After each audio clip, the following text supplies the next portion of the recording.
So the project I'll be talking about today is this 10-foot by 10-foot concrete slab outside of my house. It's kind of ugly. It doesn't really have a good purpose at the moment. And so the goal was to lay down a flooring on here that would look good, would feel good, and would make the space a little more desirable. So I looked at a variety of options. One thing you could do to something like this is just paint the concrete, but of course you end up then with just painted concrete. You could do something called concrete stamping, which means you pour some concrete on it and put a pattern on it. That looks good, but it's kind of expensive. You could lay down some tile, a lot of work, kind of expensive also, or you could attach deck boards to this particular concrete slab, and that's viable too, but unfortunately pressure-treated deck boards take a lot of maintenance and you're always refinishing them, so I really wanted to go with something that didn't require a lot of maintenance. So I eventually ended up buying these NewTech composite tiles that sort of snap together. It's kind of an easy do-it-yourself project. A couple of things about these which made me decide to buy them. Number one, they come in different colors, so you can kind of match the tile to the color of your house. Number two, they're made of composite recycled material, so it's an environmentally green material. And lastly, maintenance should be much reduced because it's encapsulated in recycled plastic, which means water doesn't get in and you're not constantly refinishing these. So let's look into what's involved in measuring to buy these things, and I'll show you a little bit about what it took to install them. Okay, first things first. As I mentioned before, my concrete slab was 10 by 10, which meant I needed about 100 square feet of tiles. Each of these tiles is about 1 square foot, and so I'm going to need about 100 of these. However, they're slightly less than 1 square foot, and of course there's going to be some cutting that's going to have to be done along that house edge. Make a long story short, in a project like this, it's always a good idea to buy some extras in case you screw up, in case something gets broken, and if you don't screw up, then you've got some extra ones in case something gets damaged or you want to replace them in the future. So I ended up actually buying 110 square foot of these tiles.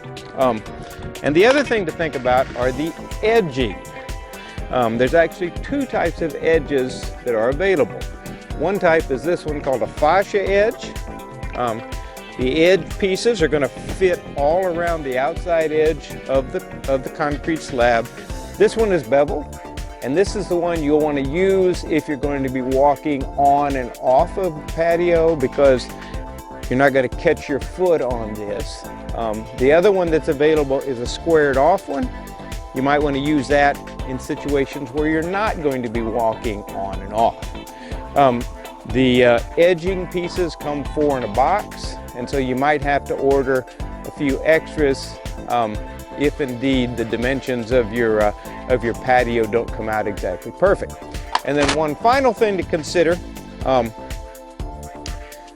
there's always going to be a corner. There could be an outside corner, there could be an inside corner. On this patio, I had one outside corner, and so you can actually buy these edge pieces that are already cut, that accommodate a 90-degree angle. They come 2 to a box, and so I had to end up buying 1 box to make 1 outside corner. And so that was all the materials I needed. I needed the tiles, I needed the edging, and I needed 1 box to accommodate 1 outside corner.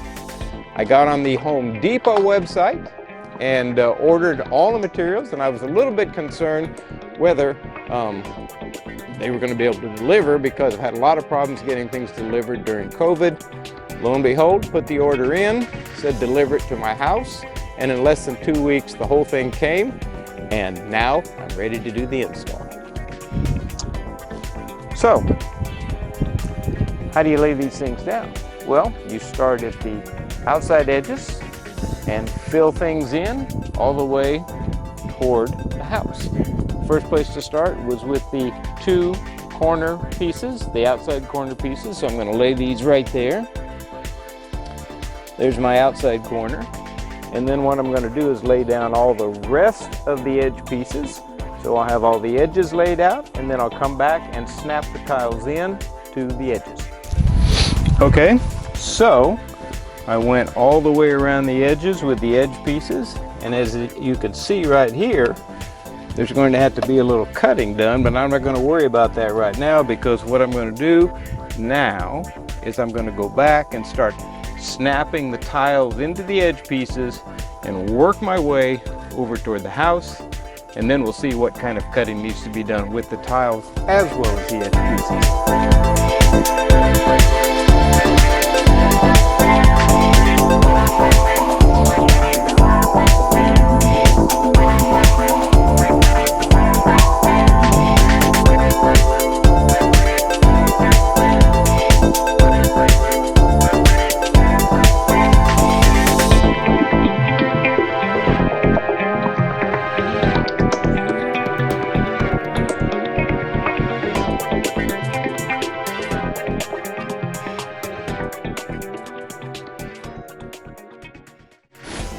All right, so we've laid about 4 boxes of tiles, and I'd say the hardest part is to snap in the edge pieces.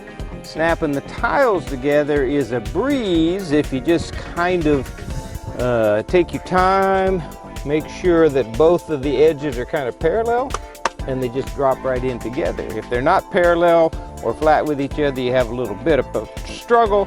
Get your edges nice and flat, that one flat with this one, and they'll drop right in place, no problem. Okay, so this took about an hour and a half to lay the edge pieces and to lay down probably 90% of the tiles. Pretty simple, pretty straightforward. And now, as you see in this line of tiles up against the house here and over here, we have a problem, and the problem is, of course, that the tiles are too big to fit in this gap. Now, the reason why we have this problem is because the edge pieces are about 2 inches wide, and so that pushes everything in about 2 inches, and so by the time we get over here, we've got an extra 2 inches that we have to deal with. So the final part of this particular project is that I'm going to have to trim a couple inches off of every one of these pieces that's up against the house, and then the project will be done. All right, so we are at the point where we're cutting the tiles, and a couple of very important pieces of information. First off, always wear goggles, and I highly recommend you wear gloves, because when I'm cutting these with my circular saw, the little piece of plastic do tend to fly off of here, so always wear safety goggles and always wear gloves, and of course some heavy clothing too when you're sawing this stuff.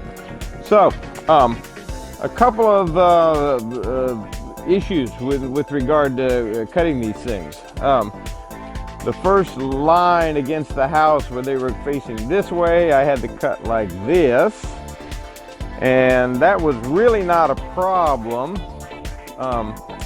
Simply because the way they are oriented, the pieces of board were always going to stick onto the plastic no matter how much I cut here.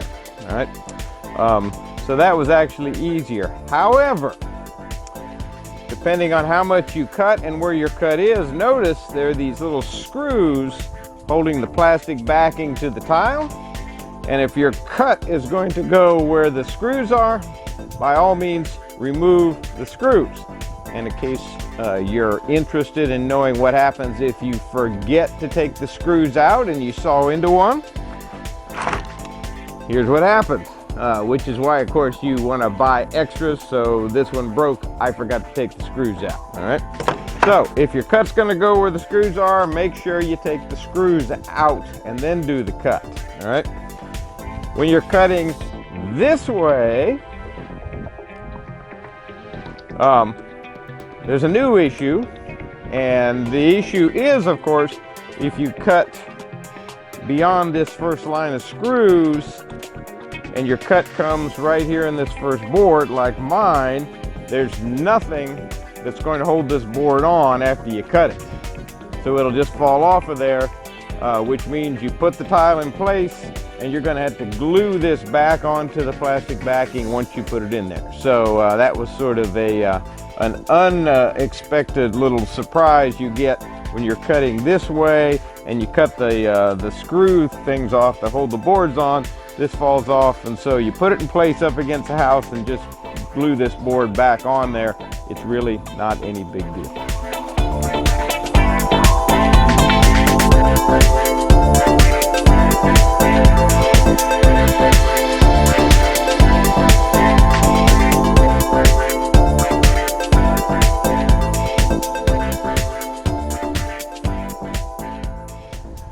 Okay, final stretch. Cut the last section against the house, and as I told you, we ended up with small little pieces of tile that were not connected to the plastic underlayment, and they're all along the edge here. So what I'll come along and do, if it ever stops raining and dries out, is I'll just put a little glue on the edge of these, put them back in place, and they'll be glued in place, and we'll be done. All right, so where we left off, we were dealing with the final row of tiles up against the wall, and I had to make some cuts, and in the process of making cuts, I had to cut off the plastic backing that held the final strip of wood on. And so, as I said before, I had to end up gluing those final strips of wood down since there were no screws or screw holes left. Tried a number of different kinds of glues. Many of them didn't work, and eventually got a hold of some of this JB Weld plastic bonder, which is made specifically for plastics and composites. Worked really good. Put some glue on the back of the boards, glued them down, and project done.